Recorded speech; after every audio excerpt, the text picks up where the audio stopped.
ta khơi video môi cồn thắng nhóm na chọn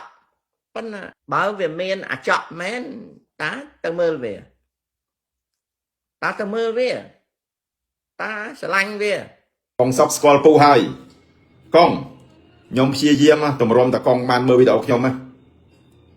តម្រាំតកងបានមើលវីដេអូខ្ញុំគឺខ្ញុំព្យាយាមមែនតើហ្មងខ្ញុំព្យាយាមឲ្យក្មេងៗធ្វើវីដេអូកាត់វីដេអូផ្ញើឲ្យកងមើលតែខ្ញុំដឹងថាកងបានមើលវីដេអូខ្ញុំហើយខ្ញុំហ្នឹងហើយឈ្មោះអាចក់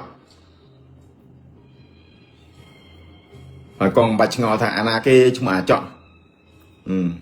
អូក្មេងៗស៊ូកងដែរទាំងនៅលើ channel YouTube ហើយនឹងនៅលើ Facebook page របស់កង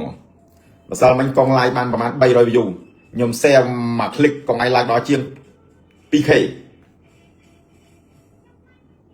តែកងអត់ចាប់អារម្មណ៍ទេខ្ញុំជឿតែកងភ្ញាក់កងឯងភ្ញាក់